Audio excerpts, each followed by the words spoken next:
Welcome to There Is a Method to the Madness. My name is Rob Maxwell, and I'm an exercise physiologist and personal trainer. I am the owner of Maxwell's fitness programs, and I've been in business since 1994. The purpose of this podcast is to get to the real deal of what really works, and most importantly, why things work. Hence the name, There Is a Method to the Madness. Before I get to today's show, I want to thank Jonathan and Lynn Gilden of the Gilden Group at Realty Pros. They are committed to providing the highest level of customer service in home sales. Why don't you give them a shout and figure out what your home is worth? 386-451-2412. Choose your hard. That is what I'm going to open with today, and that's going to be the theme of this podcast today. Choose your hard. All right. Let me give you a little foundation as to what I'm talking about right now. So in my book, Train for Life, Why Personal Coaching is the Real Fitness Solution, I talk about how few of our people, of our population of the United States are actually exercising enough to get benefits. And I talk about the reasons, the main reasons that are given. One of them, of course, is, to paraphrase all of these together, it's hard, right? All right, but get this, all right? So in my book, I did a lot of research, and that part I'm really, really proud of. I mean, I'm proud of the whole book, but I really did a lot of research on going way, way back, and it was pretty cool to see the statistics. But one of the things I came up with when we added everything up was if you exercise enough according to the American Heart Association and the American College of Sports Medicine, that's only going to be about 150 minutes a week of moderate activity. 150 minutes per week of regular, moderate physical activity. So in other words, the statistics show that if you do that, you will be getting some serious benefits from exercise. All right. Now, if we add in 2 days of resistance training, we're getting even more benefits. So when I did the math and calculated in 150 minutes a week of physical activity, and in this case, it could have been any kind of cardiorespiratory or, say, sports like tennis, pickleball, whatever. And I calculated in 2 days a week of strength training. So if we're doing the bare minimum, that's about 60 minutes a week with 30 minutes per workout. That is only 1.5% of your week. That's it.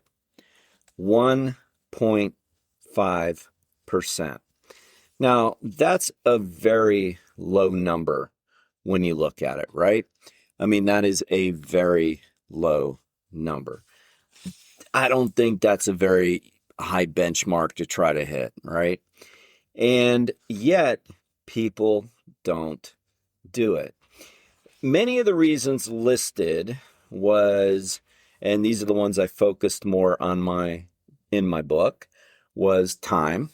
Time was the number one reason people gave for not exercising enough. The second one was travel. People felt like they needed to travel to exercise appropriately. That one always kind of like confused me a little bit. And like I said, I really broke all this down in my book and gave a chapter to each talking about that myth, because that is a myth, the travel myth. You can work out at home. I mean, you can go for a walk. I mean, there are some areas I get that aren't so safe. So, I mean, that is a factor. But, man, to me, that seems like such a small factor. But it is a myth, not the safety part of not being, funny there. I understand that some neighborhoods maybe don't feel as safe. I get that part. But we don't have to go anywhere to work out is the main point. But that's a myth, but that is a big reason given. All right. Another one is misinformation. So I get that. There's a lot of misinformation out there. I totally get it. I fight against it. That's one of the reasons why I have this podcast, is to give you the straight dope, the facts on everything, so you're not wondering. I mean, I'm an exercise physiologist. I've been doing this for 31 years as a profession. Add on another 10 just working out and it being my lifestyle. And so I get it, but then I don't get it because, people know, like I get it when we really start dialing in things that there's some misinformation. I talked to a friend of mine last night. She's a client. She's a friend. She's very fit. She's athletic. She does triathlons. And she's like, some of my friends really think they shouldn't be eating carbs. And these are like fit people in, the endurance world. So they're fit. And so, we're dialing it in there. And so I get it that there's misinformation out there, right? But like when we're trying to get moving, when we're trying to achieve that 150 minutes per week, I think everybody knows going for a walk is better than drinking a beer and laying on the couch. I don't know how many people don't know that. I sometimes get in arguments with people because they're going to say, no, people really don't know. And I go back to this story I tell often when I was teaching college for sports medicine. One of the things I would do in one of the classes I taught, I can't remember which class it was, but it was a class pertaining to this type of information. I told my students, a couple of them, to go out and get some random people in the hallways, out basically in the food area. And I said, be sensitive. Don't grab anybody that's overweight, might be sensitive, but find somebody with a soda, Coke, whatever, and find somebody with a bag of chips and bring them on in. Don't tell them anything. And the students didn't know anything, what I was doing. I do it with the new class every time. So they'd go get these couple folks, and I'd bring them to the center of the room, and I'd simply ask them a simple question. Both of them, I'd say, so do you know that soda you're drinking is not good for you? And of course they would say, yeah, I do. Of course it's not. And I'd ask the same of the guy with the chips or the gal with the chips. And they'd say, yeah, it's garbage. I know.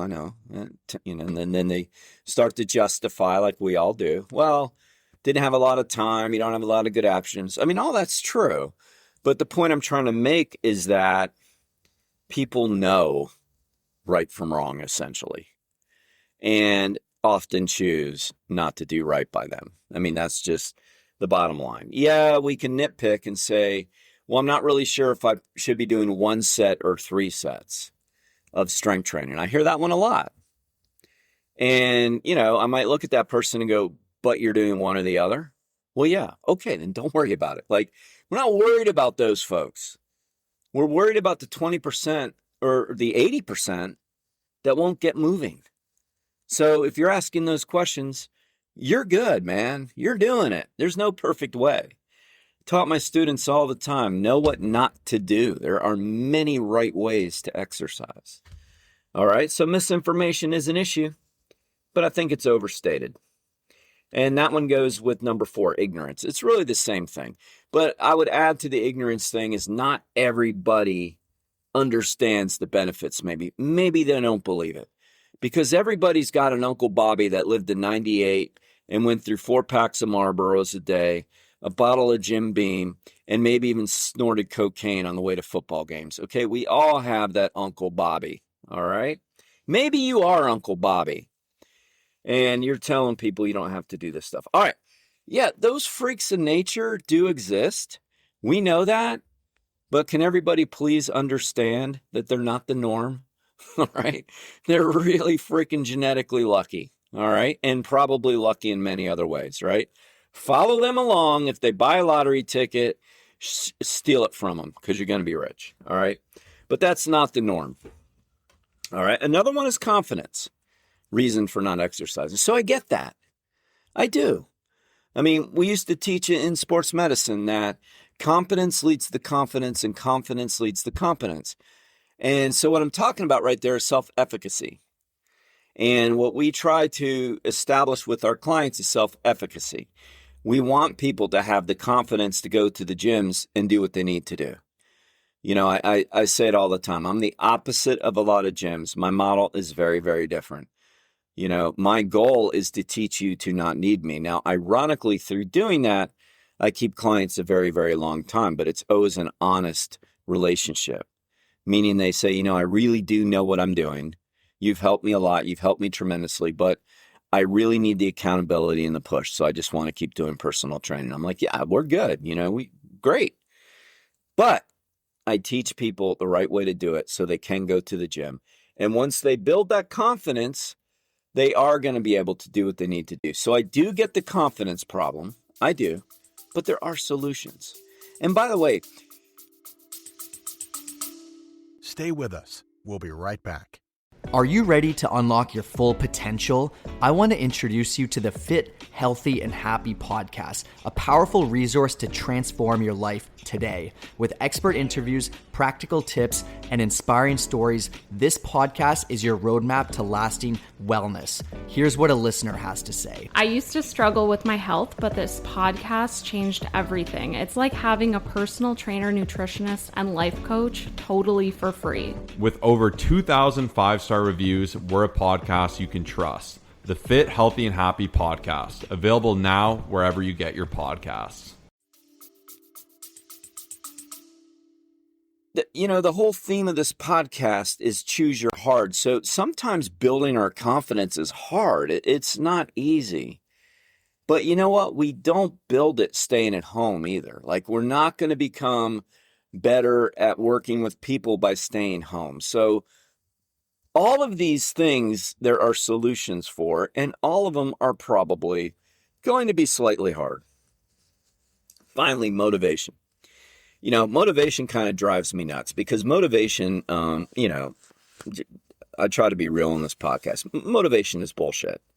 All right. Like, I hate when I hear people say I'm not motivated. It's like, okay, well, nobody stays motivated forever. Like, motivation is kind of a feeling.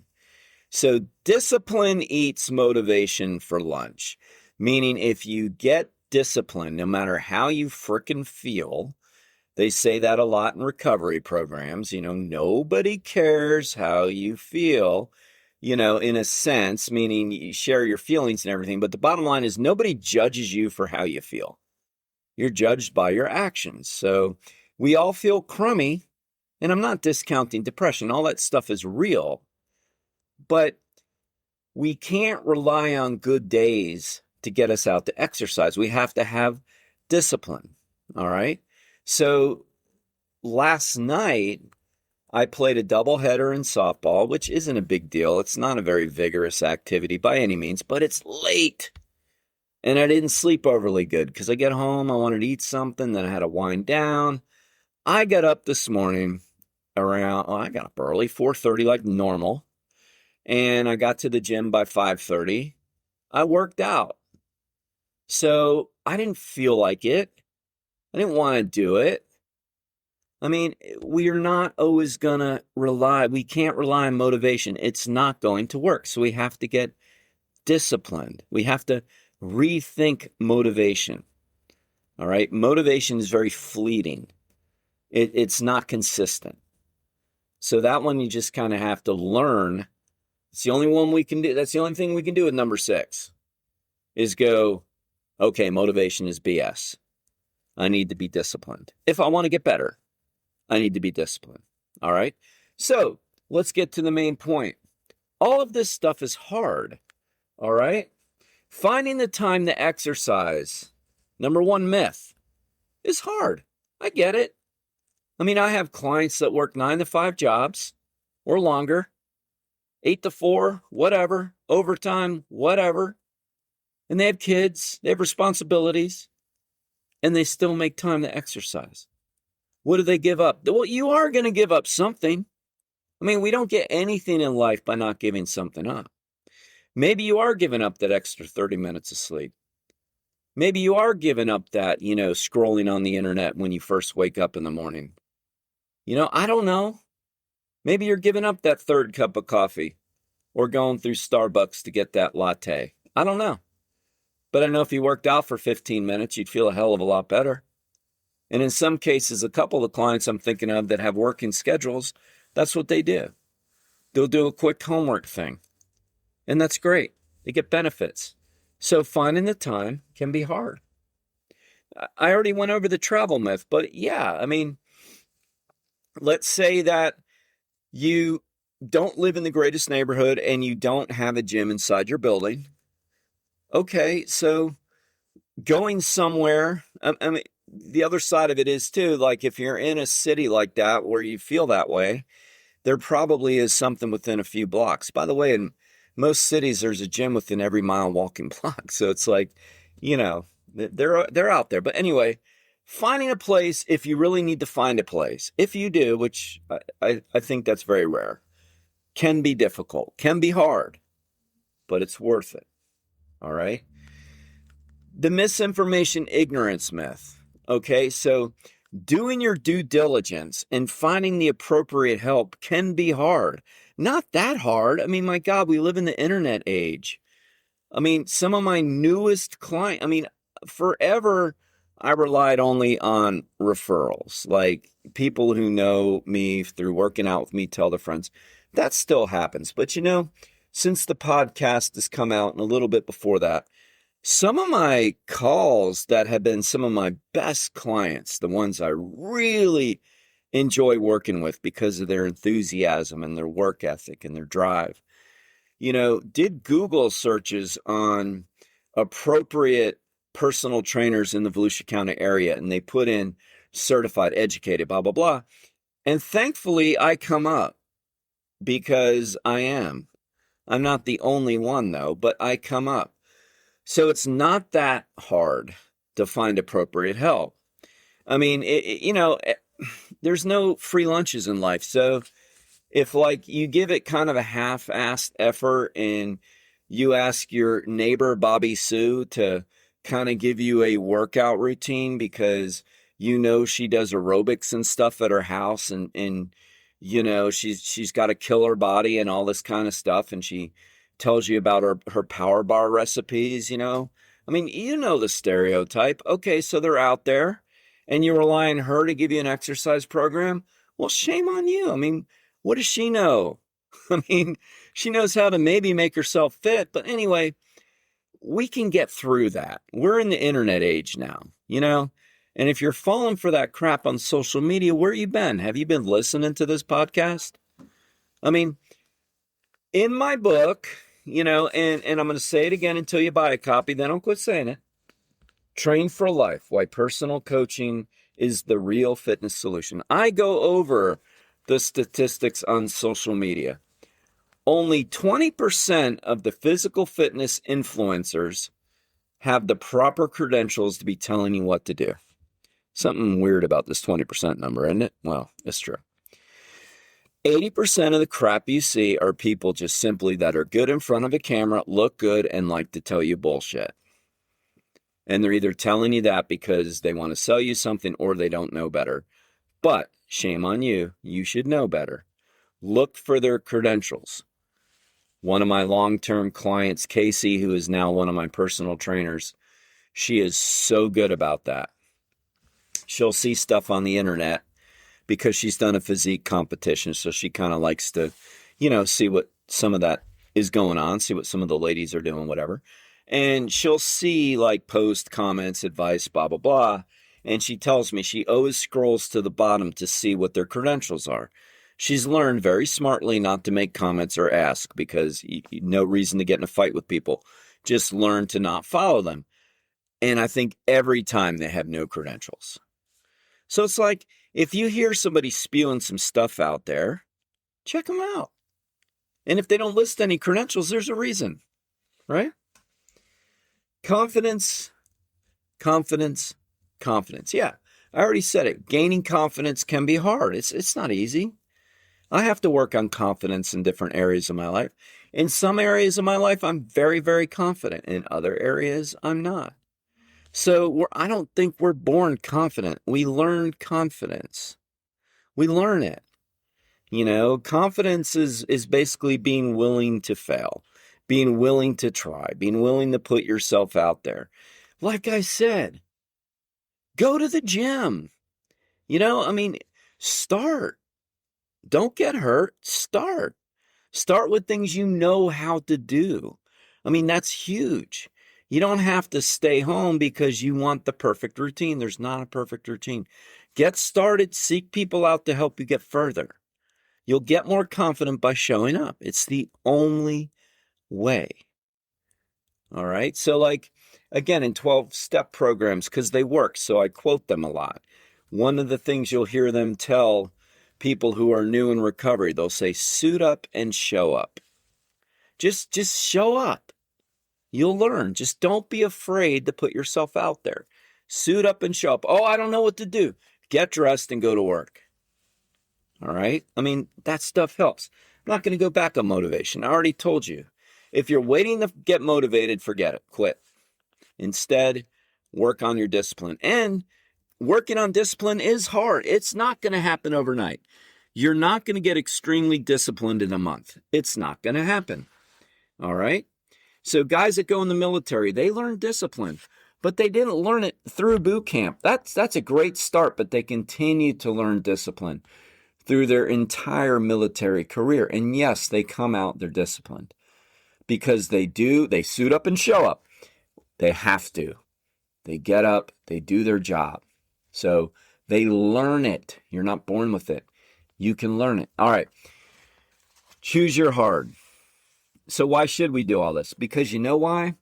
Because not doing it is harder. And I promise you that. It is harder. Now, there are situations in life, I totally get it, where things happen out of your control. I get it. Like things happen. People get sick. Things happen out of your control to where like you're not able to move as much or whatever. I get it. Things happen. But also things happen that are within your control that you're choosing not to do that make your life much harder later. Like it's gonna happen. I mean, it's gonna happen. If you don't take care of yourself when you're younger, when you're middle-aged, by the time you hit older age, it's going to be far harder to get out of chairs. It's going to be far harder to walk across parking lots. It's going to be far harder to lift your foot over curbs. It's going to be far harder to play the sports that you like to play. And you're not only impacting yourself, you're impacting your loved ones. And I've been doing this, as I said, for 31 years. So I've seen both sides of it. I've seen the people that have come in and have said, at 70, who are a little bit banged up from life, but at least they're trying. They're 70. They're a little banged up. And they always say, you know what? I wish I would have started this 5 years ago. And this is after a year or so working out. They feel so much better. And I always say, well, yeah, I mean, the best time we should have started was yesterday. The second best time is now, and you did it. So that's absolutely true. But they always say that. I wish I started earlier because I maybe wouldn't have this arthritic knee, or I wouldn't have this shoulder that gives out, or, whatever. Again, sometimes those things happen with exercise. I get it. Sometimes people get overuse injuries. But the number one cause of arthritis, the two number one causes, does that make sense? Is that a yogiism? The two causes of arthritis is sedentary behavior and obesity. 1 and 2. 1 and 2. Not working out, not running. No. Sedentary behavior and obesity cause osteoarthritis. I'm not talking about rheumatoid arthritis. That's a whole different situation, kind of put in that camp of things that are most likely out of your control. All right? And that's the number one reason people can't move later on, right there, is arthritis and obesity. That's like the problem. Choose your hard. I play in a softball league, an over 50 league. And, don't take it personal if you play in my league and you're listening to the podcast, but like there are guys that when they told me how old they were, I was shocked they were 8 years younger than me. I mean, it looks like life's been rough. And again, there are situations to where things are out of our control. I totally get it. And I'm not trying to, hurt anybody's feelings, but I'm trying to get people to understand that there are also situations that we're totally in the control. And some of these guys cannot get up and down the bases. They have to get runners. I mean, sometimes people get hurt. I get it. But oftentimes it's a collection. The same guys can't run the bases. I don't even just mean fast. I mean period. Because they're too banged up. They're too banged up. And a lot of times they're too overweight. I mean, that is hard. I mean, maybe not to them. I don't know. I mean, it's hard. I mean, asking for a runner is hard. I mean, smacking the heck out of the ball and getting thrown out because it took you forever to get the first base is hard. I mean, I wish I could smack the hell out of the ball. I can get the first base, though, and I'd rather be healthy. So, I'm using that as an example. I see it in other sports, too. People wish they can move better on the court. It's hard for them. Some of them have to give it up. And so I give the softball guys credit because they're still out there. But then sometimes I worry. I'm like, man, this dude is like one pothole away from never playing this sport again because he's so immobile. And that's hard. And I think about people that have really, they like to do these things. They like to, maybe they're not like exercisers. I mean, I think obviously they're not in a lot of cases, but they like to be active. So there's a difference between structured exercise and activity. And I love physical activity, so I'm not knocking that. My point is, though, if you don't take care of yourself, you're not going to be able to do it. And then that's hard. I mean, what if somebody's entire life was based around tennis, softball, or pickleball, volleyball, pickup basketball, I don't know, whatever sport they like, running, but then they can't do it anymore because their body gave out. And their body gave out not because of time, not because of how old they are, but because when they were 35 years old, they decided to not really worry too much about their diet, so they put on weight. And when everybody was saying, hey, man, you should go to the gym or go for a run or whatever, they're like, I don't need to do that. And unfortunately, sometimes the most athletic, mostly men, not to be gender specific, but it's pretty true, kind of grew up athletic, and so they don't do anything later. And, women are a little bit better. Sorry, guys, but it's true. For taking care of their health for the sake of taking care of their health, women are far better. I don't remember the statistic, but it's something like 70% better. Guys kind of rest on the laurels a lot. But man, dudes, the laurels are going to catch up. And there are things you can do to prevent that. So I'll just close with saying both of these are hard. But let me ask you this, a very simple, straightforward question. What is harder? Squeezing in 150 minutes a week of physical activity with 2 days of strength training, or not being able to get out of your chair, relying on help to get out of your chairs, not playing your sports anymore, not going to theme parks with your grandkids because you can't keep up, you can't be out on your feet that long. What's harder? Both are hard. I get it. What is harder? And if you can look me in the eyes and tell me it's making time for exercise, well, I don't know what I'd do. I was going to say something like give you $100. I'm not going to pay you for that, but you get the point. Obviously, it's a lot harder to live a harder life than it is to put in the time. I always say pay your dues early, and it will really benefit you. All right? So I hope this helps. Share this with people. If you have any feedback, hit me up. There's a text number you can text, an email you can get a hold of me. You can get a hold of me on Facebook. And until next time, be Max Fit and be Maxwell. All right. Thank you, everybody, for listening to today's show. I really appreciate it. I want to remind you to please hit automatic download. It really helps me and it helps the show. And now I'd like to thank Overhead Door of Daytona Beach, the area's premier garage door company. They have the best product and the best service. I personally vouch for Jeff and Zach Hawk, the owners. They are great. They're going to get you exactly what you need. So if you have any garage door needs, give them a shout at 386-222-3165. And now I'm very excited to add another sponsor. ProCharge Liquid Protein Enhancer has joined the team. And let me tell you, they are a great product. I pop one after a workout. Each container has 40 grams of protein, so that's 2 servings. I take 20 grams after I work out. What's really cool about them is it's portable. You can throw them in your suitcase. You don't have to worry about mixing powders and making a mess. At least that's an issue I've had with some of the protein powders through the years. And you know what? They taste really, really good. So you can check them out on my website, fittothemax.net, or you can go right to them at prochargeprotein.com.